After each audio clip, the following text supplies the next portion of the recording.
मैं एक railway employ हूँ। अगर आपके रेलवे के एग्ज़ाम हैं तो आप सही चैनल पर आए हैं। Hi guys, welcome to our YouTube channel. तो ऑनलाइन वीडियो में आज का सेशन लेकर आया हूँ मैं रेलवे सामान्य विज्ञान। इसमें जो भी पिछले सालों में जो क्वेश्चन आ चुके हैं उनकी मैं ये वीडियो बनाकर लेकर आया हूँ। तो जो प्रीवियस ईयर के क्वेश्चन होंगे वो सारे इसमें कराए जाएंगे। तो एग्ज़ाम जिनका ग्रुप डी का है वो इस एग्ज़ाम देने से पहले ये सेशन देख कर जाएँ। ये सेशन उनके लिए बहुत इंपॉर्टेंट होने वाला है। ठीक है, तो चलिए आज का सेशन बिना देर किए हुए हम स्टार्ट करते हैं। और जो भी स्टूडेंट नहीं हो वो कृपया चैनल को सब्सक्राइब कर लें और लाइक और शेयर ज़रूर कर दें, जिससे कि और भी स्टूडेंट के लिए एग्ज़ाम में हेल्प मिले। ठीक है, तो कृपया कमेंट भी कर दें। अगर आपको सेशन अच्छा लगे तो कृपया कमेंट करें। चलिए स्टार्ट करते हैं आज का सेशन। देखिए आज का पहला प्रश्न है, न्यूलैंड के अष्टक नियम के अनुसार लोह जो गुणों में कितने और कितने जैसा दिखता है, मतलब किसके जैसा दिखता है?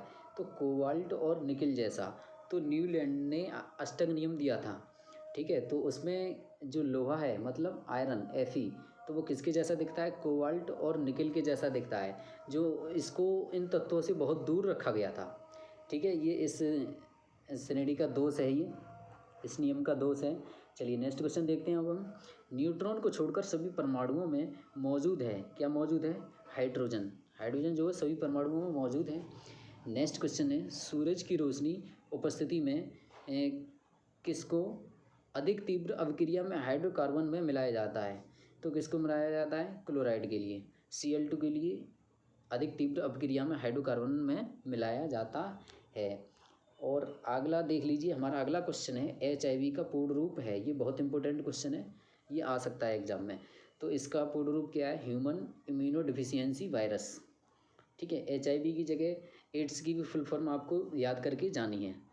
तो चलिए अगला क्वेश्चन है, के कारण आकाश में तारे टिमटिमाते दिखते हैं? तो किसके कारण? वायुमंडल द्वारा प्रकाश का अपवर्तन होता है। तो इसके कारण तारे जो रात के लिए टिमटिमाते हुए दिखाई देते हैं वो इसके कारण दिखाई देते हैं। नेक्स्ट क्वेश्चन है हमारा, दूध के घनत्व को निर्धारित करने के लिए कौन सा उपकरण उपयोग किया जाता है? तो दूध का घनत्व लैक्टोमीटर से निर्धारित किया जाता है। नेक्स्ट क्वेश्चन है हमारा, ऑटोमोबाइल्स में यात्रा की दूरी को मापने के लिए निम्न में से किस उपकरण का उपयोग किया जाता है? तो हमारी जो गाड़ियों में, मोटरसाइकिलों में जो गाड़ियों में मीटर लगा होता है जो दूरी मापता है उसको क्या बोलते हैं? हम ओडोमीटर बोलते हैं। ठीक है, और एक जो चाल बताता है स्पीड कितनी होती है वो होता है स्पीडोमीटर। चलिए नेक्स्ट क्वेश्चन है हमारा, अल्फांसो किस फल की किस्म है? तो जो अल्फांसो है वो आम की किस्म है। नेक्स्ट क्वेश्चन है, निम्नलिखित में से कौन से जानवरों के नेत्र बहुत ही साधारण होते हैं जो वास्तव में रोशनी को पहचानने वाली केवल नेत्र बिंदु होती है? तो इसका राइट आंसर हो जाएगा प्लेनेरिया। ठीक है, नेक्स्ट क्वेश्चन देखते हैं, किसको एक अपसारी दर्पण भी कहा जाता है? तो जो उत्तल दर्पण है उसके लिए अपसारी दर्पण कहा जाता है। अगर उत्तल लेंस की बात करें, अगर उत्तल में लेंस हो तो वो कैसा होगा? वो लेंस होगा अभिसारी लेंस। ठीक है, इसके विपरीत रहता है। तो चलिए नेक्स्ट देखते हैं हम, निम्न में से कौन सा एक अति ऊष्मक्षेपी है? तो जल में सल्फ्यूरिक अम्ल घोलना। अगर जल में हम सल्फ्यूरिक अम्ल को घोलते हैं तो एक अति ऊष्मक्षेपी हो जाएगा। ठीक है, चलिए ग्रुप डी की परीक्षा 10/11/2018 वाली फर्स्ट शिफ्ट का देखते हैं हम। निम्न में से कार्बन के किस अपर रूप की संरचना भूगर्भीय ग्लोब के समान होती है? तो क्या है वो? फुलरीन। ठीक है, नेक्स्ट क्वेश्चन है, एक फूल के परागकोश से वर्तिकाग्र तक पराग कणों का स्थानांतरण को क्या कहा जाता है? तो जो पराग कणों का स्थानांतरण होता है उसे परागण कहते हैं। नेक्स्ट क्वेश्चन देखते हैं हम, कौन सा ऊतक जड़ों से खाद्य पदार्थों का परिसंचरण करता है? तो जो खाद्य पदार्थों का परिसंचरण जल से अन्य भागों तक करता है उसे बोलते हैं जाइलम। देखिए आपको इससे कैसे याद रखना है, जल से जाइलम, मतलब जल का परिसंचरण करता है क्या? जाइलम। और फल से आपको याद रखना है फिलोएम। फिलोएम मतलब जो पत्तियों में बने भोजन का स्थानांतरण करता है वो फिलोएम होता है। चलिए नेक्स्ट क्वेश्चन देखते हैं हम, निम्नलिखित में से कौन सा नियम विद्युत धारा के ऊष्मीय प्रभाव से संबंधित है? तो जूल्स का नियम ऊष्मीय प्रभाव से संबंधित है। समूह 17 का सबसे कम अवक्रियाशील मूल तत्व है, तो सबसे कम अवक्रियाशील मूल तत्व है आयोडीन। ठीक है, तो इसका ये राइट आंसर हो जाएगा। चलिए नेक्स्ट क्वेश्चन देखते हैं हम। जीवाश्म काल निर्धारण का एक तरीका जीवाश्म सामग्री में एक ही तत्व के विभिन्न के अनुपात को पता लगता है। किसके अनुपात को पता लगाता है? समस्थानिकों के। जो समस्थानिकों का अनुपात होता है उसका पता लगाता है। चलिए नेक्स्ट क्वेश्चन देखते हैं अब हम। निम्न में से कौन सी ऊर्जा किसी वस्तु की ऊंचाई के साथ बदलती है? तो स्थितिज ऊर्जा। जितने हम ऊंचाई पर जाएंगे स्थितिज ऊर्जा बढ़ती जाएगी, या नीचाई पर आएंगे तो स्थितिज ऊर्जा घट जाएगी, तो ऊंचाई पर निर्भर करती है। नेक्स्ट है, दूरदृष्टि दोष से पीड़ित व्यक्ति के नेत्र में किस वस्तु का प्रतिबिंब कहाँ पर बनता है? रेटिना जो होता है उसके पीछे बनता है। अब आपको ये भी पता करना है कि दूरदृष्टि दोष में कौन से लेंस का, इसके निवारण के लिए कौन से लेंस का प्रयोग करते हैं। तो आपको एक ट्रिक बता रहा हूँ मैं, इस ट्रिक का नाम है DUNA।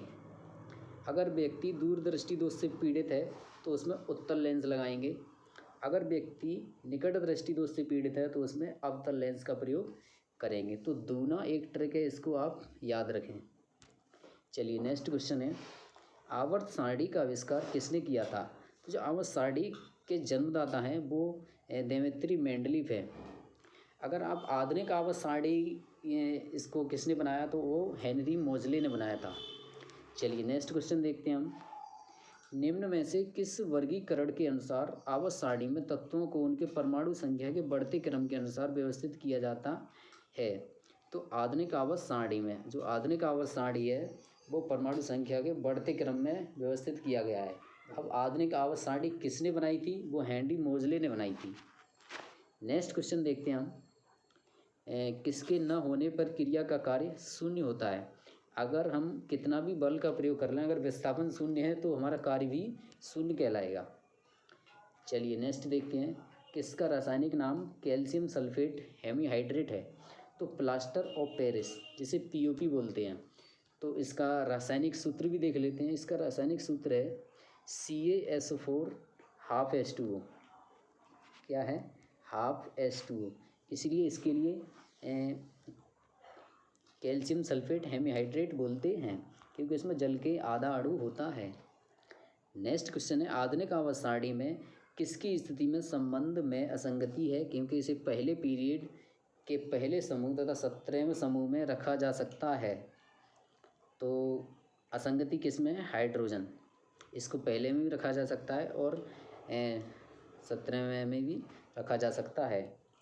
नेक्स्ट क्वेश्चन है हमारा, ब्रह्मांड में किन्हीं दो निकायों के बीच गुरुत्वाकर्षण बल किस पर निर्भर नहीं करता? तो उनके द्रव्यमानों के योग पर निर्भर नहीं करता है। ठीक है, नेक्स्ट शिफ्ट का देखते हैं हम, 9/10/2018 की फर्स्ट शिफ्ट का। निम्नलिखित में से कौन सी विशेषता मटर के एक पौधे में अप्रभावी होती है? तो झुर्रीदार जो बीज होते हैं। ठीक है, इसका आंसर हो जाएगा। नेक्स्ट है, गुरुत्वाकर्षण का सार्वभौमिक नियम किस पर लागू होता है? तो वस्तुओं के किसी भी युग्म पर ये लागू हो जाता है। अनबुझे चूने का रासायनिक सूत्र CaO हो जाएगा, कैल्शियम ऑक्साइड। नेक्स्ट है, निम्नलिखित में से कौन से पदार्थ में उच्चतम प्रतिरोधकता है? तो जो एबोनाइट है उसमें उच्चतम प्रतिरोधकता है। नेक्स्ट क्वेश्चन है, किसी दिए गए विद्युत परिपथ में धारा को बनाए रखने के लिए सेल को इसमें संग्रहित ऊर्जा खर्च करनी होती है। तो किसमें? रासायनिक ऊर्जा खर्च करनी होती है। नेक्स्ट क्वेश्चन देखते हैं, प्रत्यावर्ती धारा का आविष्कार किसके द्वारा किया गया था? तो जो अल्टरनेटिंग करंट है वो निकोला टेस्ला के द्वारा किया गया था, उसका आविष्कार। नेक्स्ट है, निम्नलिखित में से कौन सी प्रक्रिया में कोशिका अन्य जीवित भाग या एक पूर्ण जीव की सटीक प्रति की उत्पत्ति समाविष्टि है? तो इसका राइट आंसर हो जाएगा क्लोनिंग। नेक्स्ट है, संभवतः प्राणियों का सबसे विशाल समूह है आर्थ्रोपोडा। नेक्स्ट क्वेश्चन है, किसमें प्रत्येक कार्बन परमाणु एक ही तल में 3 अन्य कार्बन परमाणुओं से बंधे होते हैं जो षट्कोणीय व्यूह रचना प्रदान करता है? तो इसका राइट आंसर हो जाएगा ग्रेफाइट। इसका राइट आंसर क्या हो जाएगा? ग्रेफाइट। तो इसी बीच में आपको बताने जा रहा हूँ कि जो भी स्टूडेंट नए हों वो कृपया मेरे चैनल यानी कि प्रदीप सर अकेडमी को सब्सक्राइब कर लें। चलिए नेक्स्ट क्वेश्चन और भी रह गए हैं, वो कर लेते हैं। चूना CaOH का होल्ड वाइज के साथ धीरे धीरे प्रतिक्रिया करता है ताकि दीवारों पर CaCO2 की पतली परत बन सके। जो दीवारों पर पतली परत बन जाती है उसमें किसके साथ अभिक्रिया कर लेता है वो? वायुमंडल से कार्बन डाइऑक्साइड CO2 के साथ अभिक्रिया कर लेता है। रेडियोधर्मी तत्वों को किस में रखा गया है? तो ये लैक्टिनाइड में रखा गया है। नेक्स्ट क्वेश्चन है, निम्नलिखित में से कौन सा निर्वात में यात्रा नहीं कर सकता? तो जो ध्वनि है, ध्वनि के लिए माध्यम की जरूरत होती है, ये निर्वात में यात्रा नहीं कर सकती है। अगला प्रश्न है, परमाणु सोडियम कार्बोनेट अणु में मौजूद होते हैं। तो 6 परमाणु सोडियम कार्बोनेट में मौजूद होते हैं। सहसंयोजी आबंध के 2 परमाणुओं के बीच आबंधों की अधिकतम संख्या 3 हो सकती है। स्तनधारी जानवरों का होता है 4 कक्षीय हृदय होता है। जो स्तनधारी जानवर हैं उसमें 4 कक्षीय हृदय होता है। अगला देखते हैं 9/10/2018 की सेकंड शिफ्ट का। किस प्रकार का पुनर्जनन अधिक विविधता ला सकता है? तो जो लैंगिक प्रजनन है वो अधिक विविधता ला सकता है। एक लेंस के से होकर गुजरने वाली प्रकाश की एक किरण बिना किसी विचलन के निकल जाएगी। तो प्रकाशित केंद्र से अगर कोई गुजरती है तो बिना किसी विचलन के वो निकल जाएगी। नेक्स्ट है, फास्फोरस की परमाणुकता 4 होती है तो इसे चतुष्परमाणुक भी कह सकते हैं। निम्नलिखित में से कौन सा कथन क्षार के संबंध में सही नहीं है? तो जो स्वाद में खट्टा होता है वो अम्ल होता है, क्षार नहीं होता। तो ये कथन गलत हो जाएगा क्षार के लिए। नेक्स्ट है, सबसे सरल अल्कोहल है। तो मेथेनॉल सबसे सरल अल्कोहल है। निम्नलिखित में से कौन मुकुलन द्वारा जनन करता है? तो यीस्ट और दूसरा क्या होता है? हाइड्रा। दूसरा क्या होता है? हाइड्रा। ये मुकुलन द्वारा जनन करते हैं। मुकुलन मतलब बर्डिंग। नेक्स्ट है, निम्नलिखित में से किस समूह में बैक्टीरिया जैसे प्रोकायोटिक कोशिका यंत्र केंद्रीय पटल रहित वाले एक कोशिकीय जीव समाविष्ट हैं? तो क्या है इसका right answer? Monera. Next question है, एक्टिनियम की परमाणु संख्या है।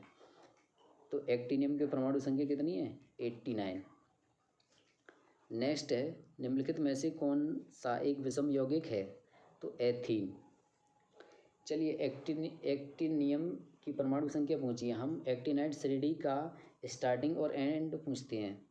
तो स्टार्टिंग 89 से होता है और एंड होता है 103 पर। ठीक है, चलिए नेक्स्ट है, पूरी तरह से मुक्त रहने वाले समुद्री जीव है। तो एकाइनोडर्मेटा। नेक्स्ट क्वेश्चन है, चमगादड़ उनके मार्ग में आने वाली वस्तुओं से टकराकर वापस आने वाली के द्वारा मार्ग की बाधाओं का पता लगाते हैं। तो अल्ट्रासोनिक वेव्स होती हैं वो। नेक्स्ट क्वेश्चन है, किसी वस्तु पर किया गया कार्य निम्नलिखित में से किस पर निर्भर नहीं करता? तो ये वस्तु के द्रव्यमान पर निर्भर नहीं करता है। अगला प्रश्न है, यदि कोई वस्तु डूबती है तो वस्तु पर तरल द्वारा प्रयुक्त उत्क्षेप होगा वस्तु के भार से कम होगा। नेक्स्ट क्वेश्चन है, निम्नलिखित में से कौन सा अवलोकन हमें यह निर्धारित करने में मदद करता है कि रासायनिक अभिक्रिया हुई है या नहीं? तो इसका राइट आंसर हो जाएगा अवस्था में परिवर्तन, गैस का उत्सर्जन, रंग बदलना। ठीक है, अब हम देखते हैं 9/10/2018 की थर्ड शिफ्ट। देखिए शिफ्ट वाइज साइंस के ये क्वेश्चन कराए जा रहे हैं तो कृपया सेशन को एंड तक जरूर देखते रहें। किस में पानी के संघनन के लिए विशेष ऊतक होते हैं? तो जिम्नोस्पर्म में। तो जो जिम्नोस्पर्म होता है उसमें पानी के संघनन के लिए विशेष ऊतक होते हैं। तो चलिए आज का सेशन यहीं पर स्टॉप करते हैं। आपके लिए वीडियो कैसी लगी कृपया कमेंट करें, और अगर इससे संबंधित या किसी और टॉपिक से संबंधित आपको वीडियो चाहिए तो आप कृपया कमेंट करके बताएं, मैं उस टॉपिक पर वीडियो लेकर आऊँगा। और शेयर ज़रूर कर दें इसके लिए। Thank you.